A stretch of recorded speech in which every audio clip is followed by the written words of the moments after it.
Hello dear students, कैसे हो। हम लोग पढ़ रहे थे केमिस्ट्री में सॉल्यूशन चैप्टर।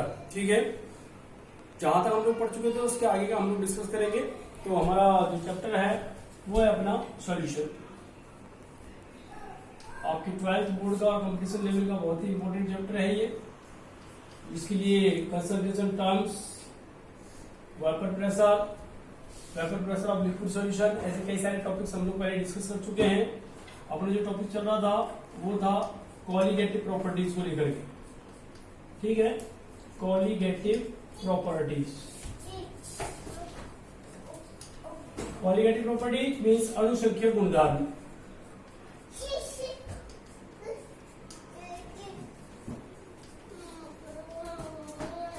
ठीक है, कोलिगेटिव प्रॉपर्टीज अणुसंख्यक गुणधर्म। मैंने आपको बताया था किसी भी सॉल्यूशन की ऐसी प्रॉपर्टीज जो डिपेंड करती हैं उसमें उपस्थित विलेय के कणों की संख्या पर। जो सॉल्यूट है उसके जो नंबर ऑफ पार्टिकल्स हैं उन पर डिपेंड करेगी। वो इस बात पर डिपेंड नहीं करेगी कि आपने कौन सा सॉल्यूट डाला है उसके अंतर्गत। वो डिपेंड करेगी कि सॉल्यूट का जो अमाउंट है, जो पार्टिकल्स के नंबर है उसके, वो कितने हैं। पार्टिकल्स नंबर चेंज होने के साथ साथ इनकी वैल्यू चेंज होती है। तो मैंने आपको 4 कोलिगेटिव प्रॉपर्टीज बताई थी, जिनमें से पहली थी आपके वाष्प दाब का अपेक्षिक अवनमन, relative lowering of vapour pressure. Second हम लोगों ने डिस्कस किया था क्वथनांक उन्नयन, एलिवेशन इन बॉइलिंग पॉइंट। ठीक है, थर्ड जो कोलिगेटिव प्रॉपर्टीज है वो आज हम लोग यहाँ डिस्कस करेंगे। तो तीसरी जो कोलिगेटिव प्रॉपर्टी है आपकी वो है हिमांक अवनमन।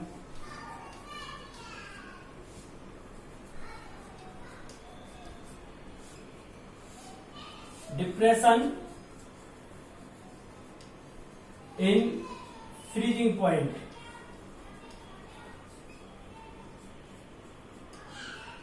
ठीक है, हिमांक अवनमन, depression in freezing point. First of all यहां आता है कि ये हिमांक क्या होता है। ठीक है, फ्रीजिंग पॉइंट किसे कहते हैं हम लोग, हिमांक, फ्रीजिंग पॉइंट।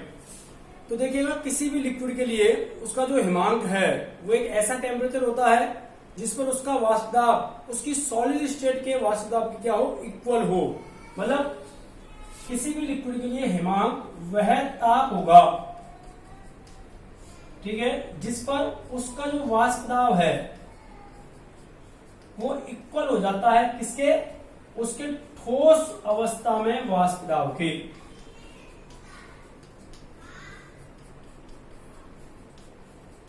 तो किसी भी लिक्विड के लिए उसका जो फ्रीजिंग पॉइंट होगा, उसका जो हिमांक होगा वो उस टेम्परेचर के इक्वल होता है जिस पर उसका वेपर प्रेशर उसकी ठोस अवस्था के वाष्प दाब के क्या हो जाता है, इक्वल हो जाता है। जैसे हम बात करें जल, ठीक है, वाटर के लिए, जैसा आपको पता है जल का जो हिमांक है वो है 0 डिग्री सेंटीग्रेड, या आप कह सकते हैं 273.15 केल्विन। कई बार ओनली 273 केल्विन बोलते हैं हम लोग। तो 0 डिग्री सेंटीग्रेड, ठीक है, इट मीन 0 डिग्री सेंटीग्रेड पर जल का जो वाष्प दाब है वो उसकी ठोस अवस्था जो कि बर्फ है उसके वाष्प दाब के क्या हो जाता है, इक्वल हो जाता है। तो ऐसे ही हर एक लिक्विड के लिए उसका वह टेम्परेचर जिस पर उसका वाष्प दाब उसकी सॉलिड स्टेट के वेपर प्रेशर के क्या हो जाएगा, इक्वल, वो उसका कहलाएगा हिमांक। अब देखिएगा कि कोई भी आपके पास लिक्विड है, ठीक है, द्रव, कैसी प्रकृति का है वो, वाष्पशील, ठीक है, वॉलेटाइल नेचर का कोई लिक्विड है। इस लिक्विड में आपने कोई अवाष्पशील, नॉन वॉलेटाइल क्या मिलाया है, विलेय, सॉल्यूट। ठीक है, एक नॉन वॉलेटाइल सॉल्यूट आपने मिक्स किया है। अब ऐसी कंडीशन में जो सॉल्यूशन बनेगा आपका, जो विलियन आएगा, आप ये देखेंगे उस विलियन का जो हिमांक होगा वो शुद्ध अवस्था में जो द्रव था उसके हिमांक से क्या आएगा, कम आएगा। अर्थात अवाष्पशील विलेय युक्त विलियन का जो हिमांक है वो शुद्ध अवस्था में जो द्रव था उसके हिमांक से क्या आएगा, कम आएगा। इट मीन्स हिमांक में क्या हुई है, कमी हुई है। हिमांक में होने वाली यही कमी हिमांक अवनमन के नाम से जानी जाती है। ठीक है, जैसे मान लीजिए आपने कोई शुद्ध विलायक है, आपका शुद्ध द्रव विलायक, क्योंकि वाष्पशील नेचर का है, शुद्ध द्रव विलायक, उस शुद्ध द्रव विलायक का जो हिमांक है वो है आपका T0F। ठीक है, अब आपने क्या किया, इसमें अवाष्पशील विलेय मिलाया, अवाष्पशील, कैसा है, नॉन वोलेटाइल, अवाष्पशील विलेय, NaCl मिला दिया, ग्लूकोज मिला दिया, एल्शियम क्लोराइड मिला दिया, ठीक है। अवाष्पशील विलेय मिलाया, अवाष्पशील विलेय युक्त जो विलयन आपका बनेगा बाद में, ठीक है, अवाष्पशील विलेय बनाने के बाद जो विलयन आपका बनेगा, जो सॉल्यूशन आएगा, उस विलयन का हिमांक आपने माना क्या है, TF, ठीक है। ये आपका विलयन का हिमांक है TF। तो जैसा कि मैंने बताया आपको, ये जो विलयन होगा उसका जो हिमांक है वो शुद्ध विलायक के हिमांक से क्या है, कम आएगा, और यही कमी कहलाती है आपकी हिमांक अवनमन। तो आप इसको लिख सकते हैं हिमांक अवनमन, हिमांक में होने वाली कमी। हिमांक अवनमन क्या आएगा, इक्वल टू शुद्ध विलायक का हिमांक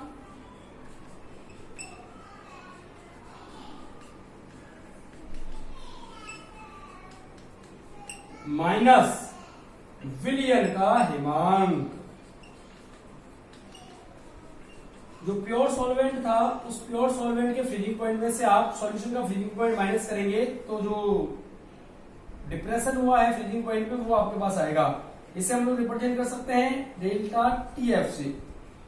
तो delta TF depression in freezing point में होने वाली कमी, ये इक्वल होगी किसके, शुद्ध विलायक का हिमांक माइनस विलयन का हिमांक। ये आपका हिमांक में अवनमन, ठीक है। तो आपको याद रखना होगा, कोई भी आपका प्योर सॉल्वेंट है, वोलेटाइल नेचर का है, यदि आपने उसमें कोई नॉन वोलेटाइल सॉल्यूट मिक्स किया है, तो ऐसी कंडीशन में जो सॉल्यूशन आपको प्राप्त होगा, उस सॉल्यूशन का जो हिमांक है वो हमेशा प्योर सॉल्वेंट के कंपैरिजन में क्या आएगा, कम आएगा, और ये जो कमी होगी उसे ही आप लोग हिमांक में अवनमन कह सकते हैं, ठीक है। ये जो मैंने आपको बताया है कि शुद्ध विलायक जो आपने लिया था उसका हिमांक था T0F, फिर आपने उसमें एक नॉन वोलेटाइल सॉल्यूट मिक्स किया, नॉन वोलेटाइल सॉल्यूट मिक्स करने के पश्चात जो विलयन आपका आया, उस विलयन का हिमांक है TF।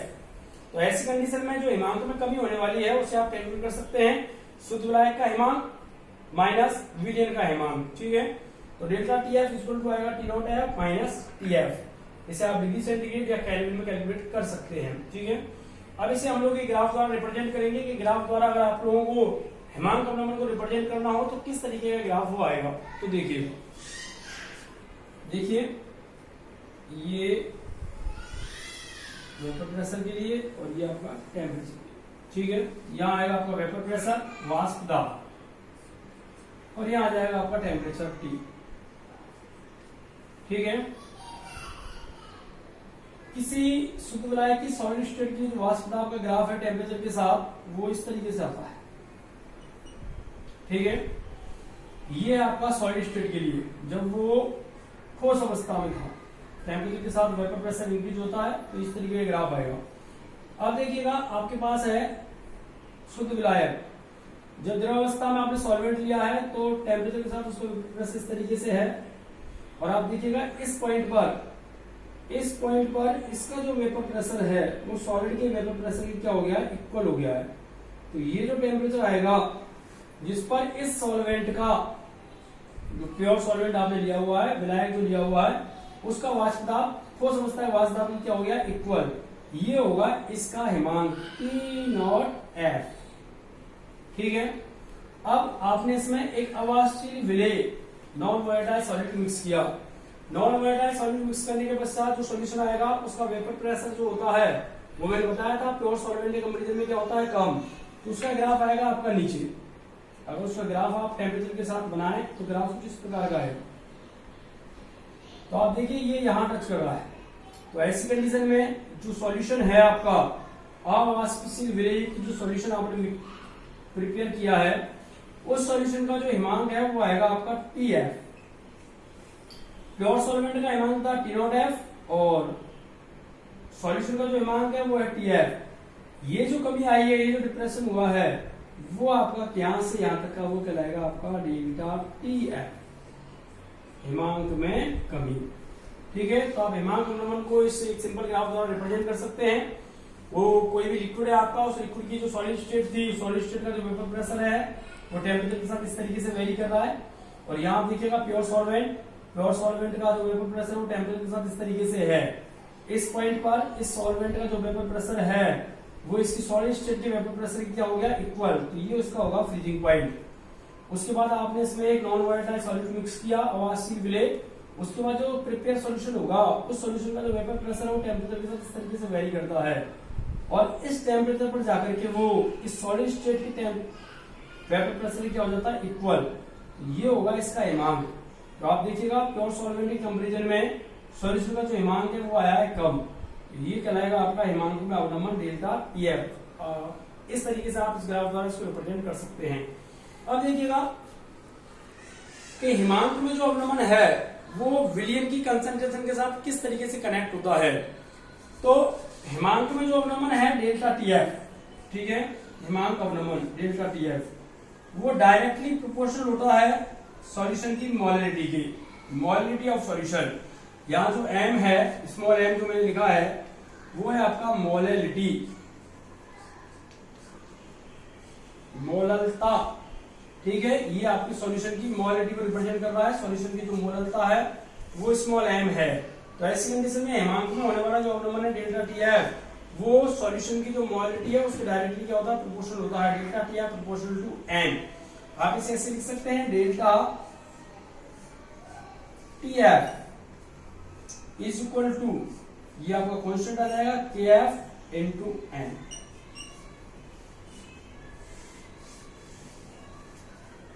ठीक है, इक्वेशन नंबर फर्स्ट। यहां जो KF है वो है आपका मोलर डिप्रेशन कांस्टेंट, ठीक है, क्रायोस्कोपिक कांस्टेंट भी बोल सकते हैं, हिमांक अवनमन स्थिरांक भी आप इसको बोल सकते हैं, ठीक है। KF जो है आपका वो आपका क्रायोस्कोपिक कांस्टेंट या हिमांक अवनमन स्थिरांक या अवनमन स्थिरांक भी कहा जाता है। तो ये आपका हुआ हिमांक अवनमन स्थिरांक, ठीक है, ये आपका हिमांक अवनमन स्थिरांक cryoscopic constant. Delta TF is equal to आया आपका KF इंटू m। KF आपका कांस्टेंट हुआ और m जो है वो मोलरिटी ऑफ सॉल्यूशन है, विलियन की मोललता है, ठीक है। Delta TF is equal to आया अपना KF इंटू m, ठीक है। अब देखिएगा कि यूनिट ऑफ KF की अगर हम लोग इकाई या यूनिट की बात करें किस तरीके से इसकी यूनिट कैलकुलेट की जाएगी। तो ये अपना डेल्टा टीएफ मैंने बताया था हिमांक में अवनमन है, एक तरीके से टेम्परेचर में अंतर है। ये आएगा आपका डिग्री सेंटीग्रेड में या फिर आप इसको केल्विन में लिख सकते हैं, ठीक है, या तो आएगा डिग्री सेंटीग्रेड में या आएगा आपका केल्विन में। Is equal to delta TF की यूनिट आएगी डिग्री सेंटीग्रेड या फिर आप केल्विन लिख सकते हैं। हमें KF की यूनिट कैलकुलेट करनी है तो ये आ गया आपका KF इंटू m। मोलरिटी आपको याद होगा मोल पर केजी, ठीक है। यहां से अगर आप देखें तो KF की जो यूनिट है अगर आप डिग्री सेंटीग्रेड में ले तो डिग्री सेंटीग्रेड इंटू किलोग्राम पर मोल हो गया, ठीक है। या फिर आप इसको लिख सकते हैं KF की जो यूनिट है डिग्री सेंटीग्रेड की जगह पर केल्विन किलोग्राम पर मोल। तो यहां से आपके जो हिमांक अवनमन स्थिरांक था क्रायोस्कोपिक कांस्टेंट जो था उसकी जो यूनिट है वो निकल के आती है आपके केल्विन किलोग्राम पर मोल में लिख सकते हैं आप, या फिर डिग्री सेंटीग्रेड किलोग्राम पर मोल में आप इसको रिप्रेजेंट कर सकते हैं। अब अगर बात करें हम लोग इसकी वैल्यू किस तरीके से कैलकुलेट की जाती है तो वैल्यू ऑफ KF, अगर आपको KF की वैल्यू कैलकुलेट करनी हो तो किस तरीके से कैलकुलेट किया जाता है। तो KF की वैल्यू किसी भी सॉल्वेंट के लिए आपको अगर कैलकुलेट करनी हो उसके लिए फॉर्मूला आएगा R T नॉट F का square divided by 1000 into LF, ठीक है। R आपका गैस कांस्टेंट है, T नॉट F जो प्योर सॉल्वेंट आपने लिया था उसका हिमांक है, और LF जो है वो इसके गलन की जो गुप्त ऊष्मा है उसकी वैल्यू है। आप एक और फॉर्मूला यूज कर सकते हैं इसके लिए, KF is equal to R T naught F square upon 1000 into delta HF, गलन की एंथैल्पी, ठीक है, इंटू M सॉल्वेंट, विलायक का जो मोलर द्रव्यमान है वो आपको यहाँ यूज करना है। इन दोनों फॉर्मूलों का यूज करते हुए आप लोग किसी भी सॉल्वेंट के लिए जो KF है उसकी वैल्यू कैलकुलेट कर सकते हैं। अलग अलग सॉल्वेंट के लिए इसकी जो वैल्यू है वो अलग अलग आती है आपके लिए, ठीक है। जैसे अगर आप लोग वाटर के लिए कैलकुलेट करें तो वाटर के लिए आपको पता ही है जो T0F है उसकी वैल्यू आ जाएगी आपकी 0 डिग्री सेंटीग्रेड अर्थात 273 कैलोरी में रखेंगे आप इसको। R आप कैलोरी में ले सकते हैं और LF हो जाएगा आपका 80 कैलोरी। तो वैल्यू रखने के बाद अब आप इसको सॉल्व करेंगे तो वैल्यू करके आती है आपके 1.86 के आसपास, ठीक है। तो आप इस तरीके से वाटर के लिए KF की वैल्यू कैलकुलेट कर सकते हैं। तो कोई भी आपको सॉल्वेंट दिया हुआ हो और सॉल्वेंट के लिए आपको ये और ये वैल्यू दी हुई हो, अदरवाइज ये और ये वैल्यू दी हुई हो, तो आप उस सॉल्वेंट के लिए KF की वैल्यू कैलकुलेट कर सकते हैं। अब देखिएगा ये जो फॉर्मूला अपना आया था delta TF equal to KF into M अर्थात हिमांक अवनमन जो कि क्वालिटेटिव प्रॉपर्टीज है। इस क्वालिटेटिव प्रॉपर्टीज की सहायता से आप अवासीय विलेय जो आपने मिक्स किया था उसका मोलर द्रव्यमान, उसका जो मोलर मास है वो किस तरीके से कैलकुलेट करेंगे वो हमें अब देखना है। तो देखिएगा हम लोग किस तरीके से उसे कैलकुलेट करते हैं, ठीक है।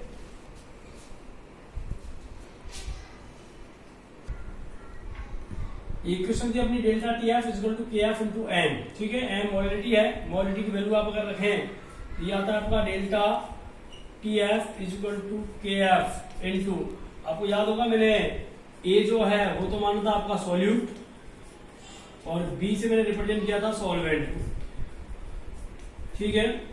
ये आपका है KF into WA mass of solute divided by molar mass of solute mass of solvent into 1000, ठीक है। ये आपका मोलिटी होता है, number of moles of solute present in 1000 gram of solvent. तो यहां से आ गया आपका WA अपॉन MA, ये अपना सॉल्यूट है तो mass of solute, molar mass of solute और ये मास ऑफ सॉल्वेंट, ठीक है। यहां से हमें कैलकुलेट करना है MA, तो MA इक्वल टू हो जाएगा आपका KF into WA into 1000 divided by delta TF into WB। तो इस फॉर्मूले से आप लोग नॉन वोलेटाइल सॉल्यूट जो आपने मिक्स किया था उस नॉन वोलेटाइल सॉल्यूट का जो मोलर मास है MA वो आप लोग कैलकुलेट कर सकते हैं, ठीक है। इस पर कई बार न्यूमेरिकल्स आप लोगों से पूछे जाते हैं, इस फॉर्मूले पर भी आप लोगों से न्यूमेरिकल डिस्कस किए जाते हैं, तो यहाँ से आप लोग इसे कैलकुलेट कर सकते हैं। अगर हम लोग क्वालिटेटिव जो प्रॉपर्टी है हिमांक अवनमन उसका एक एप्लीकेशन देखेंगे, क्या एप्लीकेशन है इसकी, तो देखिएगा सर्दियों के दिनों में कार का जो रेडिएटर है उसके अंदर ग्लाइकोल मिलाया जाता है ताकि उसके अंदर का जो ऑयल है वो इजीली जमे नहीं, उसका जो फ्रीजिंग पॉइंट है वो थोड़ा कम हो जाए। इसी प्रकार ठंडे प्रदेशों में बर्फ को हटाने के लिए सोडियम क्लोराइड या कैल्शियम क्लोराइड का उपयोग किया जाता है। तो वो सब इसी कंसेप्ट पर बेस्ड है कि नॉन वोलेटाइल सॉल्यूट मिलाने पर हिमांक में क्या आती है, कमी आती है, उसका जो फ्रीजिंग पॉइंट है वो लो हो जाता है। अब इस टॉपिक पर एक लुब्रिकेंट्स देखते हैं कि लुब्रिकेंट्स किस टाइप के बनते हैं, ठीक है। देखिएगा क्वेश्चन देखिएगा कि सल्फर का 25.6 ग्राम लेते हैं हम, ठीक है। 25.6 ग्राम सल्फर को मिलाया गया है 1000 ग्राम नेफ्थलीन में। 25.6 ग्राम सल्फर को 1000 ग्राम नेफ्थलीन में मिलाने पर हिमांक में जो कमी है, ठीक है, वो आती है 0.68 केल्विन। तो क्वेश्चन है कि आपको कैलकुलेट करना है सल्फर का अणुसूत्र, कि सल्फर का अणुसूत्र क्या है, ठीक है, उसका जो मॉलिक्यूलर फॉर्मूला है वो क्या है। और आपको दिया गया है कि जो विलायक आपने लिया हुआ है नेफ्थलीन, उस नेफ्थलीन के लिए KF की जो वैल्यू है वो दी हुई है आपको 6.8 केल्विन किलोग्राम पर मोल, ठीक है, केल्विन किलोग्राम पर मोल। क्वेश्चन ये है कि 25.6 ग्राम सल्फर को 1000 ग्राम नेफ्थलीन में मिलाए जाने पर हिमांक में होने वाला अवनमन है, हिमांक में होने वाली कमी 0.68 केल्विन है, ठीक है। तो हिमांक कम हो जाता है नेफ्थलीन का, तो आपको सल्फर का अणुसूत्र कैलकुलेट करना है और आपको नेफ्थलीन के लिए जो KF की वैल्यू है वो दी हुई है 6.8 केल्विन किलोग्राम पर मोल। अगर आपको याद हो तो अगर हम इसका सॉल्यूशन देखें तो डेल्टा TF हिमांक में कमी वो था अपना बराबर KF इंटू N।